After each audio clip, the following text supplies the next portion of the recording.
Hello and welcome back to the Villa View for another match preview as James Rushton and I look ahead to Saturday's game as Villa face Middlesbrough. Well, James, before we come on to Saturday's game, let's talk a little bit about the madness that occurred on Wednesday night. We were both there. What did you think? Don't know what to think, really. I left. I didn't speak to my dad or my stepbrothers until we got to the car. So it's like a 20-minute walk back to the car. And I was just... didn't know how to take it. I think both teams can kind of walk out with their heads held high and also very disappointed.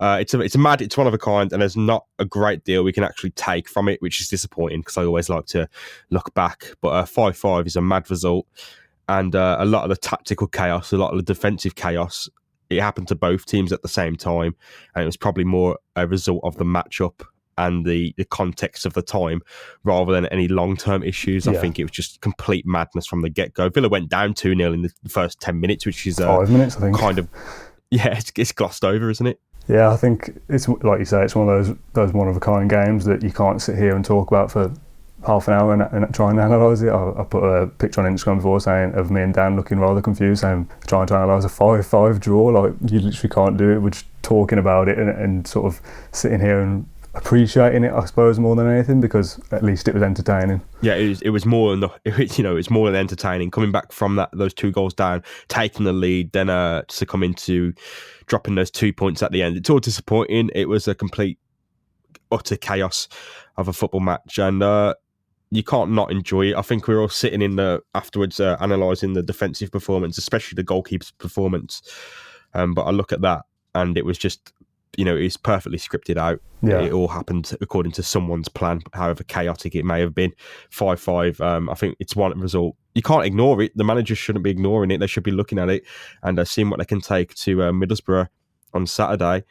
But certainly I don't think there's that much they can take from it in terms of quality and moving forward. Yeah, talking of chaos, let's talk about your match review article that you posted last night comparing the game to a viral video of a man losing his dog. It's called Jesus Christ in Richmond Park, and it's this geezer. This is like 6 or 7 years ago now.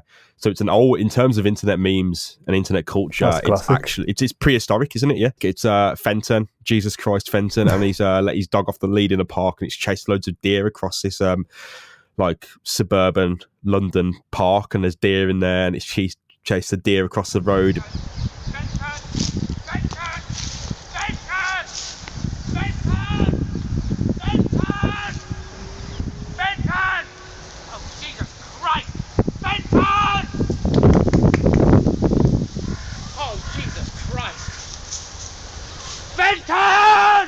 And it's the only thing I could actually compare it to. I wouldn't say I'm the best with stats or tactical analysis, but I like to try and push the boat out sometimes.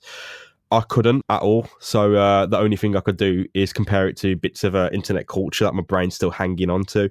So yeah, it was very much like that. Every player was the dog, just running after the ball, and everyone chasing them was the owner. And it was, there's only 2 people who were left out. That's both the goalkeepers. Everyone else was just running after the ball for 90 minutes. Oh, let's move on to Boro now then. We don't want to go too much analysis onto a 5-5 draw. Tweet I've seen today is that we scored 2 against Bolton, 3 against Derby, 4 against Blues, 5 against Forest, so 6 against Boro, is it, on Saturday? No, it's not happening, mate. No chance. No chance. I think we spoke a tiny bit before the podcast about how good Boro are at defending, and that's not necessarily because they sit back like a typical Pulis team and try and strangle the game out. They're solid defensively. You can sit back, but that just invites the other team on. If the other team are good enough, they're going to score.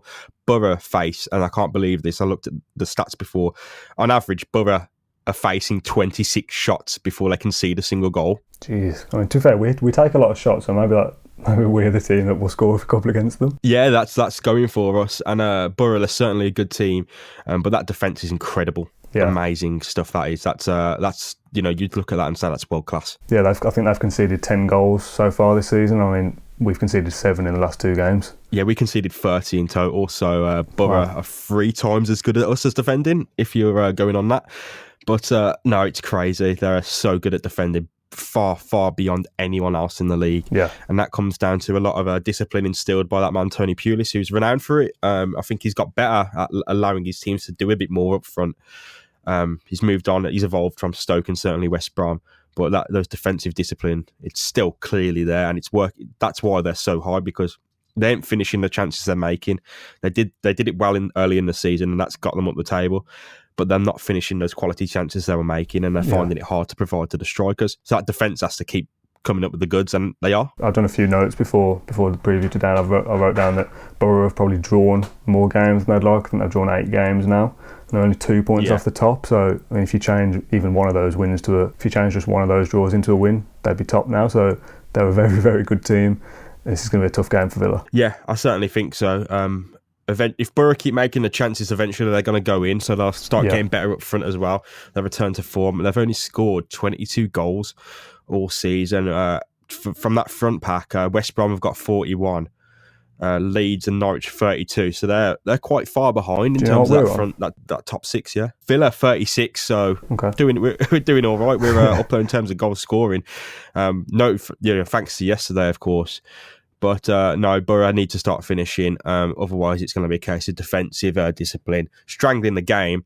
And I will admit, though, I think Boro will struggle if Villa sit back. But the problem is Villa aren't going to sit back. Yeah, I mean, it's almost a little bit stereotypical, maybe, that you think that Boro are going to sit back. But I mean, they are the home team. They're third in the table. Every point is important. They've had some great results this season.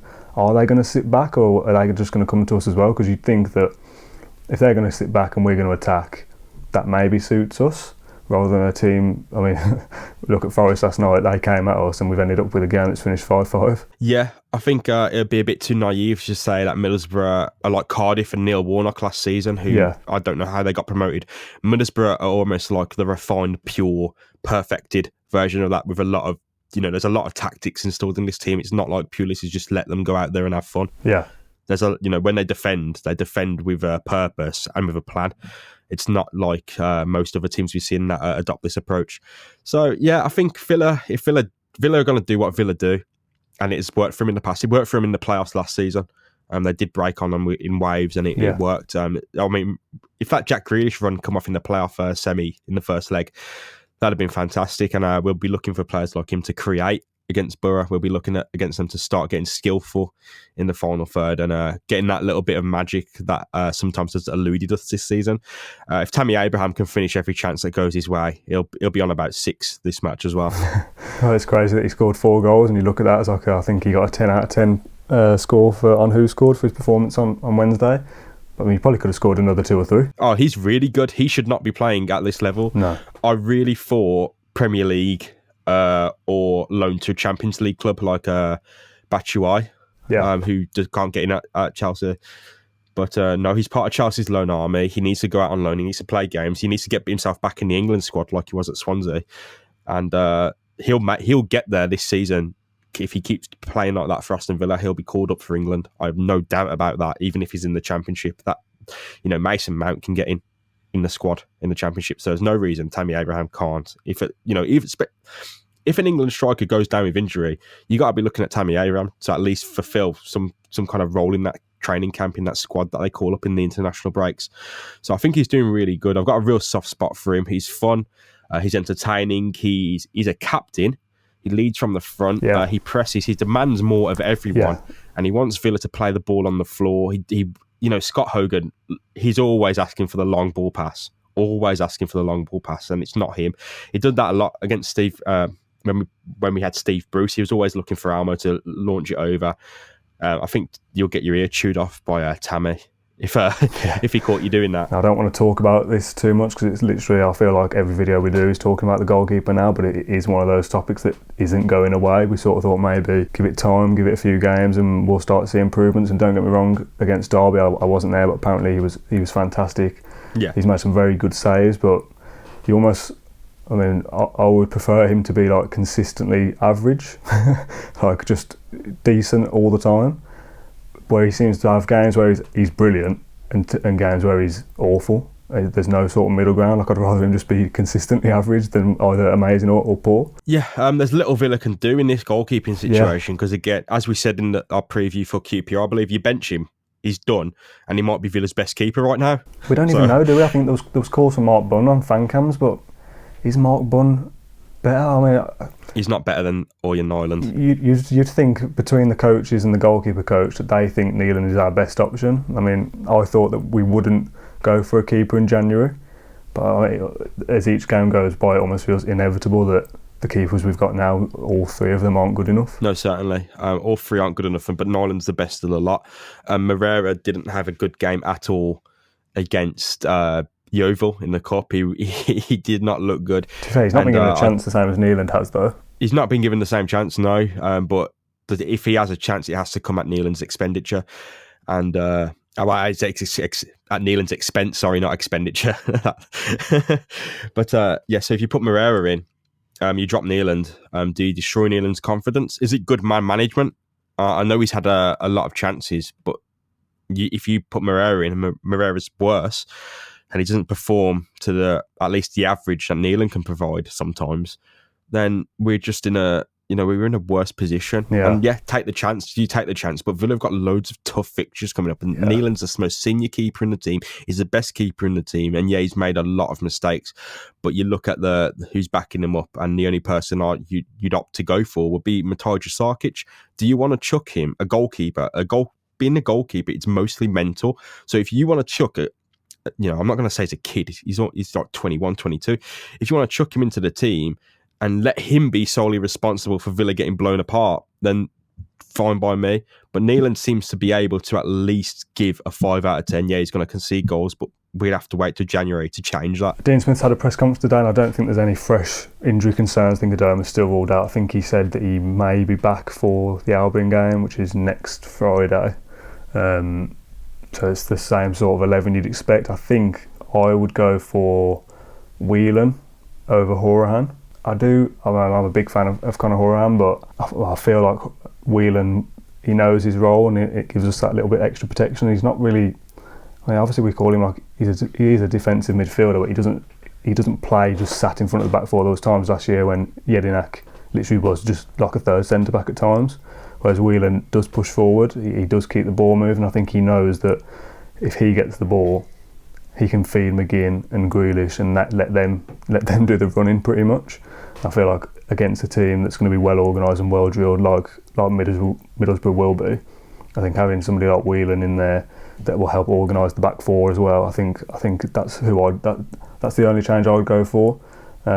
I think Alan Hutton is suspended. Oh dear. So if he is, Elmo at right back is the obvious change if that is true. But the only one I would go for a tactical reason will be Whelan for Horahan. The rest I'd keep the same. I think I'd maybe stick with the same ideas as you. I think Whelan is a good change because I think what Dean Smith wants from his defensive midfielder is someone who's going to form a back three at times. Yeah. Someone who's going to drop back, and Conor Horahan looks completely uncomfortable doing that. And he does resort, again, he said this last time, he does resort to a few long balls in that situation where, so ironically enough, Glenn Whelan looks for the first time pass. Yeah. And you wouldn't expect that. He's also seems to be a bit more adept when the time comes for a more direct approach, because he seems to be able to actually launch really decent passes across the pitch to the destination. I think he's got a bit more about him in terms of a match like this as well. I'm not saying he's necessarily more mature than Conor Horahan, but he's certainly more experienced, and maybe you'd opt for that because he's certainly not a bad player. Yeah. And I'd like to see him have a start and see what he can do, because it's going to be a game where Boris not necessarily sit back but defend compactly, and you need calm, cool heads like Glenn Whelan. We sort of said in the last preview that whatever sort of team you rotate, obviously not going too crazy, the team and the squad is still very strong whoever you come up against, and you're always going to look at Villa as a threat whoever plays. I mean, if you're switching out Kodja, Abraham and Balassi, and you brought in, say, Adoma, Hogan and El Ghazi, like that's still a really good front three. Like, granted, we've not seen the best from Hogan at times. El Ghazi is still yet to be proven, but that's still a side that you look at and go, that's dangerous. Same with midfield players as well. The centre back and the goalkeeper is the only place that you look at and say, okay, there's issues there. But again, it's almost December. There's nothing we can do about that for another month yet. Yeah, it's going to take a while for us to, actually get the team we want, because it's a case of waiting until January. And unfortunately, we have some tough fixtures that we need to perform in. We can't just throw in the towel here. We need to win. We need to play good. And I'm confident Villa can do that, even in this quote-unquote weaker state. They seem competent enough to bounce back from 2 goals down and then go to 5-5. So there is competency there. They do get sucked into that chaos, but what team doesn't? What team doesn't concede wonder goals? What team doesn't let long-range shots go in? What team doesn't get sucked into stuff like this? So I'm really positive about Aston Villa. I think I'm really happy with how they perform lately. There's some criticism, but I'm looking forward to what they can do in January. Should just mean we get better and stronger. So fingers crossed. We'll finish with a prediction. I mean, this is all gearing up now for us both to say that Middlesbrough are going to beat us. But what do you think? Is this a game where we look to now and we go, and we look back on this week and go, we've got 7 points? Good maths. Well, I think we weren't going to predict that 5-5. It's difficult to say what will happen. I do fancy Middlesbrough for a 1-0 win, and that's because Villa will go at them. Yeah. And Middlesbrough will like them to do that. But I think Villa got too much quality in that final third. I think Grealish, McGinn, Hurhan especially following up, the wingers, and Tammy Abraham as well. There's just too much there. If Middlesbrough don't concentrate for 1 second, their defensive record might take a hit. They've had good games up north in Middlesbrough recently, especially that playoff semi and the game in the winter last year.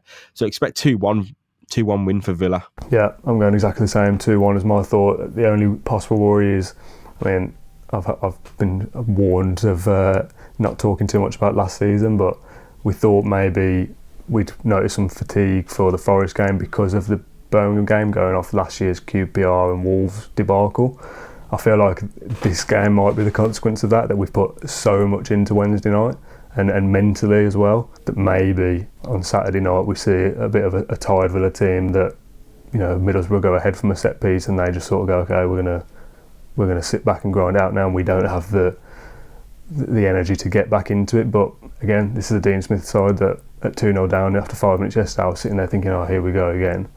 And by the 15th minute, you're 2-2 and you're going, okay, we've got a game on our hands now. This is this new Villa is a new entity that we can't predict.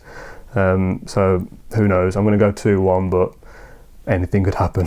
And I don't think you're wrong. I think it would be naive to not think about last year, because you saw the end of the Nottingham Forest game. Both teams were collapsed on the pitch. Yeah. You know, there was no hugs or handshakes immediately afterwards. Both teams were devastated. They were broken. I've never seen two teams press like that for 90 minutes or run at the game for 90 minutes like that. So they gave their all, and there's going to be some fallout of that. There has to be. But I expect Dean Smith to be a bit smarter than the previous coach. And, he had every right to keep the same team that battered Wolves 4-1. But I expect there to be a little more thought about how the players are feeling and if they're competent and if their injuries or fitness levels are decent enough to carry on the weekend. Yeah. Well, James, thanks again for joining me for this preview. The reason is that Dan woke up this morning with a lost voice. There was supposed to be a podcast recorded this afternoon, but he messaged me saying can't do it. I think he's got a presentation at work on Friday, and he needs to be on top form for that. So he's injured for this week's content. So James, thank you very much for stepping in again. I really appreciate your help. No worries, thank you very much, and get well soon, Dan. Yeah, because we're going to need him soon again. The games keep coming thick and fast. So yeah, no podcast this week. I believe that Tom and Dan will be in the podcast booth on Monday. Dan goes away to New York on Tuesday of next week. So James, I might need you again for a couple of previews next week, if that's all right with you. Just asking you that live now. That's all good. We can always catch up and do them. Yeah. I know you haven't given me much notice, actually. You've given me like 2 hours. No, to be fair, Dan messaged me. He was like, oh, have you asked James to do the preview? And I was like, oh my God, I actually forgot we need to do one because we played last night, so it feels like we've got a few days to get it done. But yeah, so I forgot about it, so you've got no chance of any warning. Catch up on the Forest content if you missed it. There was a fan cams, which was only about 5 or 6 minutes. I think there was 4 or 5 people that came to speak to us. Weather was bad, and I imagine most people were utterly drained and just wanted to get home. There was also a little post-match reaction that me and Dan did, a little 10-minute chat about the game, trying to dissect what we'd just seen. There's been a few comments saying stuff like, oh, you weren't critical enough of Neeland. At the time, we'd not even seen the goals back, so we're sort of trying to second-guess what we saw. But yeah, go and watch both those. They're decent videos. Thanks for watching this video. If you enjoyed it, leave a like, subscribe, all the usual stuff. Thanks for watching, and up the Villa. If you enjoyed that video, why not watch another? Click the video choices on screen now to go and watch them in full. Be sure to subscribe to the channel by clicking our logo there on the left. Easy peasy.